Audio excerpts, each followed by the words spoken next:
Quite a challenge presented to you then in America's Cup, covering a race at such high speeds, 100 kilometers an hour, over a course that's about 3 kilometers, if I'm not mistaken, in an event that lasts hours all in all. So talk to me a little bit about those challenges and how you overcome them in a day of broadcast for America's Cup. So you're right, it is challenging. The first things first, there are obviously no wires in the coverage. So we are planning to do everything in 4K and HDR this year. To do that requires an enormous amount of radio engineering and quite sophisticated production to bring back all of those signals to shore. So the fact the Cup is wireless makes things hard. The speed is obviously incredible. The boats you mentioned can do 100 kilometers an hour in the right wind conditions. So it's important that you can convey that to viewers and give people an idea of what it's like to be on those boats. It's important that you can hear the sailors. So just imagine the challenges of making the microphones work at 100 kilometers an hour. If you ever put your head out of the window of the car as you're driving along the motorway and think about how much wind is buffeting you, well, that's the wind that's going across the surface of the boats at all the time. So to be able to hear the team audio and give people an idea of what it's like to be on one of these yachts is an enormous challenge.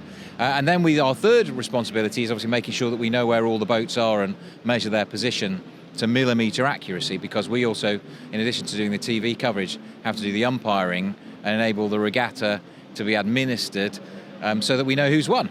So that in itself is a big challenge too. I'll ask you in a moment about the umpiring. I wanted to ask about the experience then for the fans watching at home or wherever they are.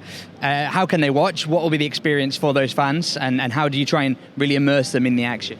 So we try, first and foremost, we try and tell all of the stories of the America's Cup throughout the America's Cup. So even now on social media, we're putting up videos every single day, allowing you to see what every team has been doing every single day, all the things they've been testing out, all the ways that they're experimenting to see if they've got the fastest boat, because the fastest boat is the boat that wins the America's Cup. So we tell all the stories of the coverage until the racing begins, and then when the racing begins, we'll be on air 2 or 3 hours every day, depending on the number of races that there are on that given day.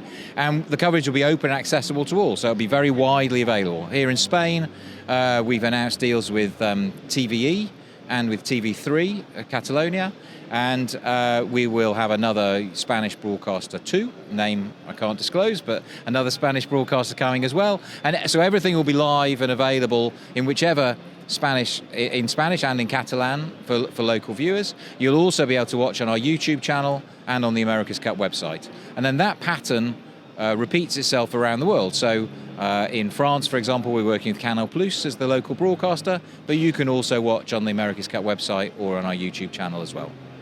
So plenty of way to watch. Here in Catalonia, of course, you have the amazing backdrop of Barcelona City.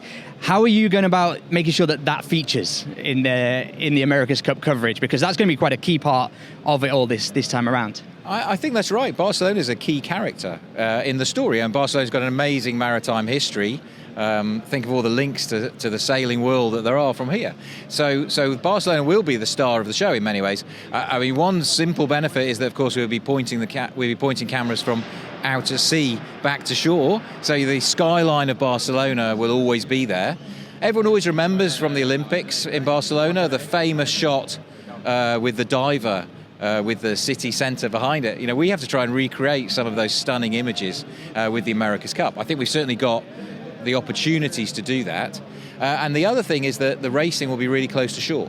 So the race course will be somewhere between the W and the Arts Hotel every day, and only 150, 200 metres offshore. So if you're sitting on the beach or walking along the beachfront, you'll be able to see the racing going along. And the event is open and accessible to all, so it's not ticketed. You'll have ample opportunities to get involved and experience the America's Cup racing up close, but without actually getting your feet wet. Okay, that's pretty cool then, being able to watch it, sit on the beach, and we've got some beautiful beaches here in Barcelona to sit and watch the racing. I wanted to ask you then a little bit about the VAR, the umpires room. Controversial subject perhaps in football. What will America's Cup be bringing to the viewer experience in terms of VAR? How much access will they get? Will we hear conversations from the umpires room? And how important is it in the terms of the racing? Well, it's fundamental to the racing. So we build the systems that allow the relay all of the information back to the umpires.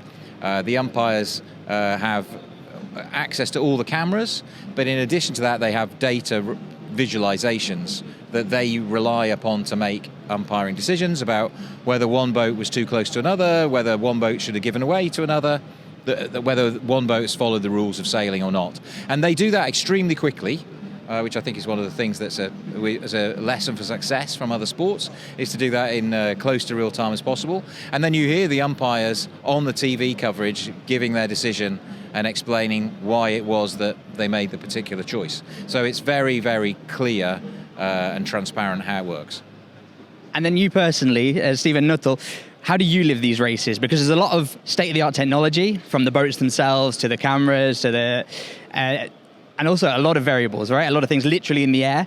So how do you experience the races? And is there anything that you fear most when it comes to these America's Cup races? It's a roller coaster ride every day. And look, we have an amazing team of people who produce the coverage. So there's no more than 100 people in the crew producing the coverage every day.